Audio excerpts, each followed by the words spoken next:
Hello, everyone. Welcome to the channel Real Spill. Let's begin. Before my sister's wedding, I received a message from an unknown number. Don't go there today. And don't tell your husband about this. I dialed the number. When the caller spoke, I froze in shock. If these stories matter to you, please subscribe. Your support means more to me than you can imagine. It's my motivation.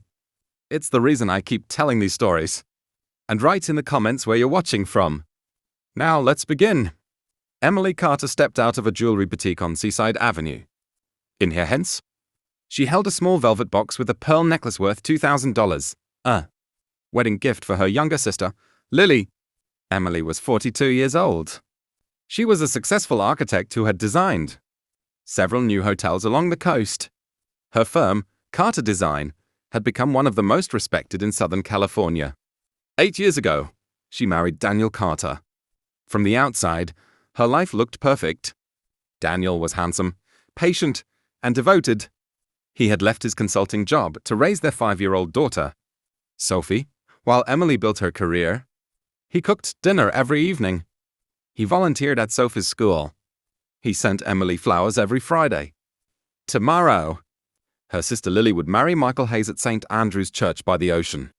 The reception would take place at the Grand Ocean Hall overlooking the Pacific. Emily personally oversaw every detail. Flowers from the local market. Outlife Orchestra 200 guests. She wanted this day to be perfect for her younger sister, who had waited so long. Her phone vibrated. Emily glanced at the screen, expecting a reminder from Lily about the family dinner. Instead, she read words that made her hands freeze around the velvet box. Don't go to the wedding. Run. And don't tell your husband. The number was unfamiliar. She read the message once, then again. The words blurred as her attention locked onto the screen. Her first thought was a wrong number or a cruel joke. But the specificity, "Don't tell your husband," burrowed under her skin like a splinter. She stepped into the doorway of a closed cafe, seeking shelter from both the cold ocean breeze and the sudden dizziness that overtook her. Her hands trembled as she dialed the number. The phone rang once, twice, 3 times. A woman answered. Her voice was quiet, trembling, as if she had been waiting for this call for years. Is this Emily Carter? Yes? Who is this? A long pause. Then words that shattered everything. My name is Sarah Mitchell. I am Daniel's first wife. The one he told you died in a car accident 14 years ago. I didn't die, Emily. I escaped. And if you go to that wedding tomorrow, he'll make sure you never leave either. Emily didn't go home. She called Daniel and said she was running late with a client from New York. Her voice was calm, practiced over years. 20 years of business meetings had taught her how to lie when necessary. Then she walked 3 blocks to the Ocean View Hotel and checked into a room overlooking the sea. The room was elegant, with panoramic windows facing the Pacific Ocean. The sunset painted the water in orange and gold. But Emily felt nothing except cold. She sat on the edge of the bed, still wearing her coat, pressing the phone to her ear. Sarah spoke for 2 hours. She married Daniel when she was 24. They lived in a small apartment in Santa Monica. Daniel was charming, ambitious, attentive. For 2 years, their marriage seemed perfect. He brought her coffee in bed. He wrote her little notes. He told her she was the most beautiful woman in the world. But behind closed doors, Sarah said, he was a different man. He controlled the money. He isolated me from friends. He checked my phone. He followed me to work. When I tried to leave, he showed his real face. Emily listened, her heart pounding. He staged my death. Sarah continued. He damaged my car, cut the brake lines, and pushed it into the ocean near the harbor. My coat, my shoes, my bag, they found them on shore. The car was recovered 3 days later from the bottom. He got the insurance payout. $80,000. How did you survive? Emily whispered. I got out before the car went into the water. I swam to the rocks. It was February. The water was freezing. I nearly died from hypothermia. A fisherman found me the next morning. He hid me for 3 weeks. Fed me, gave me clothes. When I got stronger, I left. I moved from city to city. Changed my name. Cut my hair. I've been watching Daniel for 14 years. By now? Emily asked. Why warn me now? Because he's going to do it again. Sarah's voice shook. He has a storage unit outside the city, near the old marina. You'll find everything there. Photos, documents, a detailed plan. 2 years ago, he took out a life insurance policy on you. $120,000. Double payout if you die in an accident. Emily's hands trembled so violently she nearly dropped the phone. The wedding? She asked. Yes, Sarah said. The reception will be by the ocean. Perfect location. Too many people. Too much champagne. Too much chaos. He'll damage your car. You'll drive home. Lose control on the curve near the harbor. The car goes into the water. Everyone will think you drank too much. No one will suspect a thing. Emily closed her eyes. The ocean shimmered outside, beautiful and deadly. How do you know all this? Because I have a key to the storage unit, Sarah said. And because I've waited 14 years to see him pay. At dawn, Emily met Sarah at the marina. The woman was thinner than in her photos. Her hair touched with grey. Her face marked by fear and time.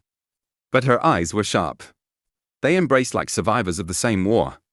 The storage unit was a small concrete box behind souvenir shops. Sarah unlocked it. Inside was a single metal case. Emily knelt on the cold floor and opened it. The first thing she saw was a photo of a young woman with kind eyes. Sarah. Then more photos. Daniel and Sarah on their wedding day. Daniel in their apartment. Daniel standing by the ocean, the same ocean where he would later try to kill her. Then documents. An old insurance policy. Bank statements showing emptied accounts. A handwritten plan. And a new policy, 2 years old. Emily Carter, insured. Daniel Carter beneficiary, double payout in case of accidental death.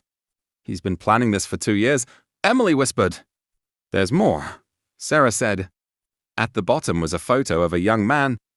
Who is this? My brother, Andrew, Sarah said. He was the only one who believed me. He went to the police. Sorry, Daniel killed me. 2 weeks later, he was found dead. Ruled a suicide. It wasn't. How do you know? Andrew was left-handed, Sarah said. The gun was in his right hand.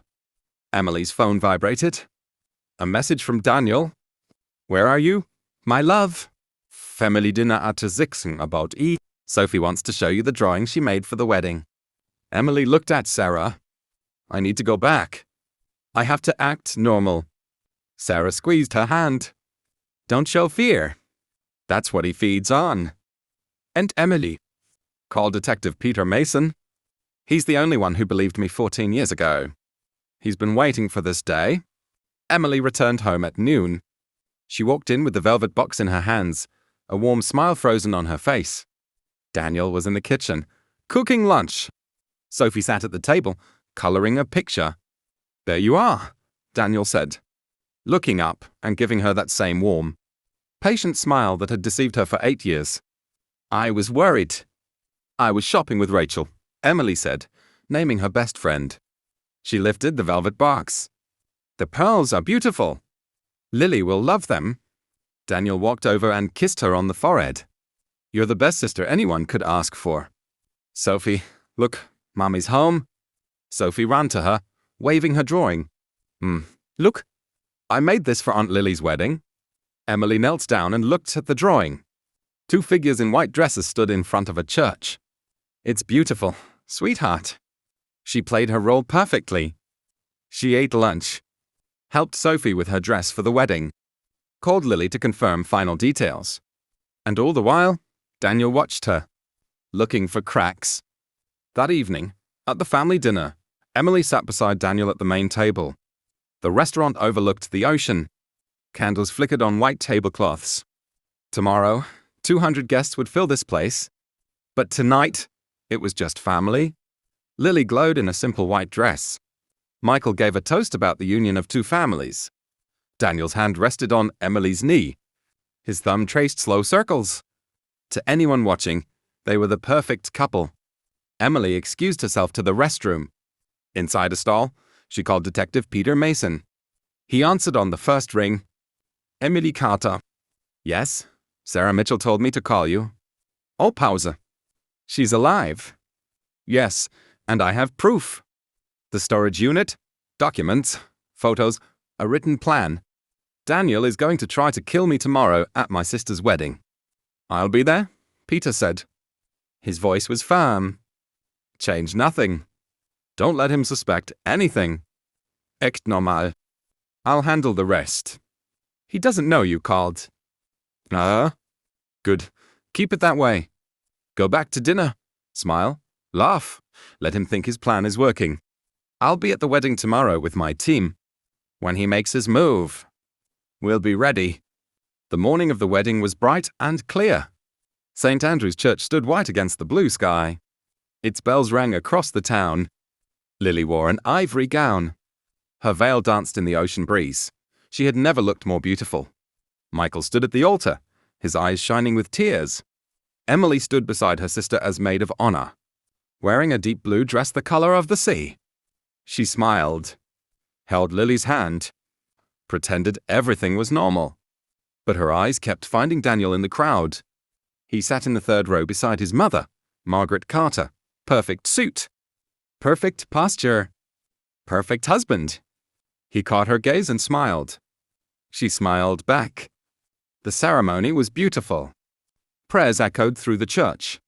The choir sang ancient hymns. Lily and Michael exchanged vows. Emily watched, tears streaming down her face. Tears of joy for her sister. Tears of grief for the life she was losing. After the ceremony, the reception began at the Grand Ocean Hall.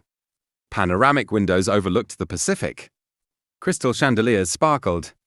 200 guests filled the room with laughter and champagne. Emily sat beside Daniel at the main table. She smiled for photos, made polite conversation, watched her sister dance, and watched Daniel check the time. At 9 p.m., he leaned toward her. I need to step out for a minute. The car keys are with the valet. I want to make sure everything's ready for our drive home. Emily's heart stopped. Sis was IT? He was going to damage her car. Of course, she said, kissing his cheek. I love you. I love you too, he said. Warm eyes, gentle smile. The same lie she believed for 8 years. He walked toward the exit. Emily waited exactly 60 seconds. Then she stood, walked to the DJ booth, and took the microphone. May I have everyone's attention? The music stopped. 200 faces turned toward her. Lily looked up from the dance floor, confused. I'd like to make a toast, Emily said. This isn't the toast I planned, but it's the one my sister deserves. She pressed play on her phone, already connected to the sound system. The room filled with Sarah's voice. My name is Sarah Mitchell. I am Daniel Carter's first wife. The one he told everyone died 14 years ago. I didn't die. He tried to kill me. Gasps spread through the crowd. Lily covered her mouth. Michael held her tighter. Margaret stood up, her face pale. Emily raised the documents. These are insurance policies, bank records, and a handwritten plan describing how my husband planned to kill me tonight. At this wedding, and collect $120,000. Photos appeared on the screen. The storage unit. The documents. The article about Sarah's death. Andrew's photo. This man, Emily said, pointing, is Sarah's brother. He tried to expose Daniel 14 years ago. 2 weeks later, he was found dead. It was ruled a suicide. It was murder. The room erupted. Guests shouted. Some rushed for the exits. Others stared in horror. Then the doors opened. Sarah walked in. Older, thinner, but alive. The crowd parted for her. Behind her came Detective Peter Mason. Daniel burst in through a side door. Emily, what are you doing? You're not well. You're overwhelmed. She's perfectly clear, Peter said, stepping forward. Daniel Carter attempted murder, insurance fraud, and the murder of Andrew Mitchell. Daniel backed toward the exit. Police blocked his path. You have the right to remain silent. I've been waiting 14 years for this, Peter said. Daniel lunged toward the window. Officers tackled him. Handcuffs clicked. 200 guests watched in stunned silence as he was taken away. 3 months later, the Los Angeles County Court was packed. Emily sat in the front row beside Sarah. Lily and Michael behind them. Sophie safe at home. Judge Eleanor Hayes entered. Case number 1478, the state versus Daniel Carter. The prosecutor stood. The defendant planned the murder of his wife, attempted to murder his first wife, and killed Andrew Mitchell. Evidence was presented. Documents, plans, insurance policies. Then Peter spoke. Then Zara. Then the final proof. Always a side note to prove it by Daniel. Forge. Daniel was ordered to read his own plan aloud. His hands trembled. After the wedding, Emily will drive home alone. Brake failure. Car into the ocean. Insurance payout. Silence filled the courtroom. Verdict. Guilty on all counts. Life imprisonment without parole. Daniel collapsed. As he was led away, he looked at Emily. I loved you. Emily starred. No, Daniel. You loved my money. You loved what I gave you. You never loved me. Outside, the ocean shimmered under the sun. What will you do now? Zara asked. Emily looked ahead. I'll raise my daughter. I'll build. I'll life. Lily ran to her and hugged her. You saved us. Emily walked down the steps. Now alone. For the first time in 8 years. She was free.